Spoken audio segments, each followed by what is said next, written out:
Hey guys, what's up? Local girl here. We've been getting a lot of questions about how to plan out your days while you're here in Park City skiing and just kind of how to map out each day, where to go, what lifts to hit. So hopefully this is helpful. I'm going to be gearing this video more towards more intermediate level skiers, so blues and greens, maybe a couple of blacks if you're feeling it, but definitely more in that intermediate area. And we're gonna make this kind of based more around as if you're staying over here at the Park City Mountain Village base. So this is more geared right if you're staying on the Park City Mountain Village side. And hopefully this kind of helps you to just organize a little bit more where to go because there is so much terrain at Park City and kind of save you some time from getting caught up in traversing to a bunch of different sides on the mountain. So for day one, to start off, we recommend just keeping it easy and starting off on the Payday lift. So as you can see on Payday, there's a ton of good blues, some greens. It's a really good spot to just kind of get your ski legs warmed up, especially home run if it's been a while since you've skied and you just want like a super easy run, like that's the one to do. Treasure Hollow is another good blue run that's usually groomed, and then you could try some of these other blue runs off of Payday. One tip is if you're a little bit afraid of skiing bumps or moguls, if you look online on like the Park City website, they will show what runs are groomed that day, so that might be helpful for you. But otherwise, these are all pretty chill, mellow blue runs. It would be a great place to start. And then once you've kind of checked out all of the Payday area, you can get off of Payday and come down to the Bonanza lift, which also has a ton of really good blues and greens.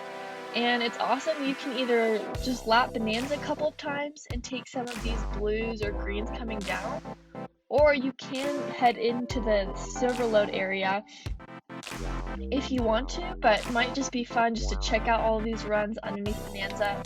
And at the end of the day, the best way to get down is just to follow Home Run down the mountain, and that'll get you back to the base. Alright, so for day two, we recommend checking out King Kong to start off the day. So as you can see, King Kong is over here kind of on the right side of the resort on Park City side. The best way to get there is to start at the base and take the Crescent lift up. As soon as you get off Crescent, you'll just hang a tight right and take this King Kong Express down to the King Kong area. We like to call this like the blue mecca. There's so many good blues off of this run. Some are groomed, some are left mogully. They're super awesome. There's also a green in case you want to just take this claim jumper run down. Just want to take a quick break from our map out just to say if you are finding value in this video and you're enjoying the content that we're making, consider subscribing. That really helps us out, and we're super close to hitting 1,000 subscribers, so that would be awesome if you find value in the channel and you wanted to subscribe. This kind of takes you to the Silverload Express lift, but you can keep skiing down this Broadway run, and that could also help if you want to take a look up what each of these runs look like. So when you take the King Kong Express up for the first time, you have an idea of what everything looks like. Seriously, you could spend like a whole day just skiing all of these runs, but definitely check out a few of them and let us know how that goes. After you guys are done in the King Kong area, ski back down to this base for the Silverload Express, and then we recommend checking out the Silverload area and Motherload Express. So as you can see, there's a ton of good blues coming off of here. Do be a little careful of some blacks that are intermingled. These blacks like Lost Prospector, Newport Dynamite, Prospector, they're really not super advanced blacks. I would say if you're looking to try a black, these would be some good ones to check out. Typically they have some bumps on them, but they're not super steep and they're not super treey at all. So pretty good open runs. And then off of Motherload Express, just be aware of Motherload Meadows area. That's a little bit more technical, but there's definitely some good blues as well.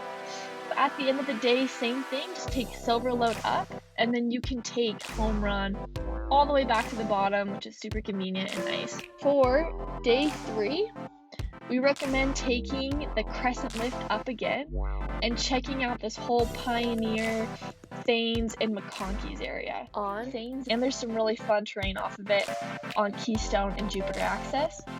Off of Pioneer, you have this little line of blues. These are kind of just yeah, pretty chill and just kind of fun ways to try getting down to the same area a couple of times. And then definitely recommend taking McConkey's app and taking Georgiana down. There's definitely a lot of, double blacks and blacks up here. This blue is really mellow. And the view off of the top of McConkey's is insane. It's probably my favorite view in the resort. Like, it's incredible. So if anything, you have to get to the top of McConkey's just for the view. But trust me, the skiing's good too.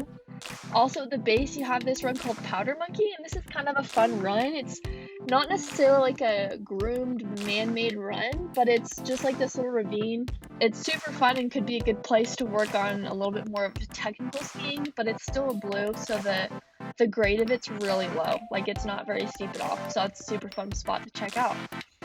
Anyway, guys, hope you have a blast visiting Park City, and that if you're staying on the Park City side, this kind of gives you some ideas of how to kind of split up the days and just hit up different areas of the mountain.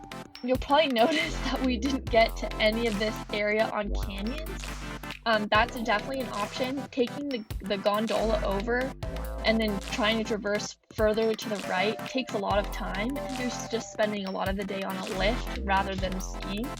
But if you did want to do that, that's totally an option. And if you're interested, we can also make a video showing, the best way to do that and get over from the Park City side over to Canyon. So if you're interested, let us know and drop a comment below.